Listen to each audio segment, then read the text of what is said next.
Okay, so hello everyone. Welcome to R247 Northeast. মই তোমালোকৰ সাবান আছা। So recently সকলোৱে গম পাইছা যে RRB জুনিয়ৰ এক্সিকিউটিভ হয়নে তোমালোকে ইয়াত চাব পাৰা টোটাল নাম্বাৰ অফ ভ্যাকেন্সি কিমানটা আছে নিয়াৰলি अबाउट 8000 পোষ্ট। সো এই ভিডিঅ'ত একচুয়ালি মই তোমালোকক দেখাবলৈ গৈ আছো যে এলিজিবিলিটি ক্ৰাইটেৰিয়া কি হ'ব লাগিব ষ্টুডেন্টছ এই পৰীক্ষাত বহিবলৈ, ঠিক আছে? So RRB JE eligibility criteria আমি ইয়াত ডিসকাস কৰিম।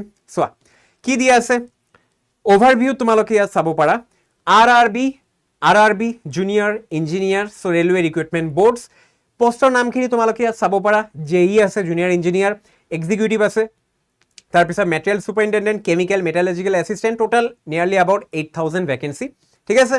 সিলেকশন প্ৰসেস CBT1 CBT2 হ'ব তাৰপিছত ডকুমেন্ট ভেৰিফিকেশন আৰু লাষ্টত মেডিকেল পৰীক্ষা লোৱা হ'ব। এতিয়া এলিজিবিলিটি ক্ৰাইটেৰিয়া আমি এটা এবাৰ চাইলো কি দিয়া আছে nationality should be resident of India, subject of Nepal, subject of Bhutan, Tibetan exile তোমালোকে নিশ্চয় ইয়াত এপ্লাই কৰিব পাৰা। আৰু এডুকেশনাল কোৱালিফিকেশন যদি আমি চাবলৈ যাওঁ প্ৰতিটো পোষ্টৰ কাৰণে কোৱালিফিকেশনটো অকমান বেলেগ বিচাৰিছে, ঠিক আছে? যেনেকৈ ধৰা জুনিয়ৰ ইঞ্জিনিয়াৰৰ কাৰণে আমাৰ ইয়াত কি বিচাৰিছে ইঞ্জিনিয়াৰিং বিচাৰিছে, ইঞ্জিনিয়াৰিং বেকগ্ৰাউণ্ড যোনে আছে নিশ্চয় তোমালোকে ইয়াতে এপ্লাই কৰিব পাৰা। 3 বছৰৰ ডিপ্লোমা যদি আছে civil engineering mechanical production automobile electrical electronics instrumentation control engineering control tools and machine tools and die making computer science computer engineering or BSc in civil engineering from recognised university নিশ্চয় তোমালোকে junior engineer পোষ্টৰ কাৰণে apply কৰিব পাৰিবা। ডিএমএছৰ যদি আমি চাবলৈ যাওঁ applicants need to finish a 3 year diploma in engineering in any government college যিকোনো চৰকাৰী চাকৰিৰ পৰা চৰকাৰী কলেজৰ পৰা যদি তোমালোকে ইঞ্জিনিয়াৰিং ডিগ্ৰীটো লাভ কৰিছা নিশ্চয় তোমালোকে ইয়াতে এপ্লাই কৰিব পাৰিবা, একো নাই।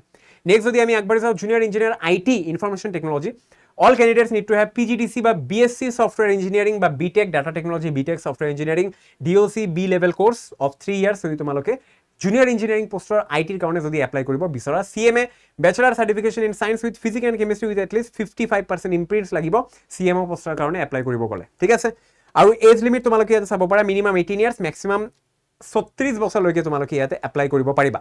সো এইখিনি আছিল আমাৰ RRB JE এডুকেশনাল কোৱালিফিকেশন আৰু লগতে এলিজিবিলিটি ক্ৰাইটেৰিয়াখন। আশা কৰিলো ক্লাছটো এই সেশনটো চাই পেলাই ভাল লাগিলে যিমান পাৰে এবাৰ লাইক আৰু শ্বেয়াৰ কৰি দিয়া আৰু যদি তোমালোকে এপ্লাই কৰিব বিচাৰিছা যদি এবাৰ তোমালোকে কমেন্ট কৰি পেলাই জনাই দিয়া। See all of in the next আৰু এনেকুৱা গুৰুত্বপূৰ্ণ ইনফৰমেশ্যন জানিবলৈ অতি সোনকালে জানিবলৈ তোমালোকে আমাৰ চেনেল R247 নৰ্থ ইষ্টটো সাবস্ক্ৰাইব কৰি লওক।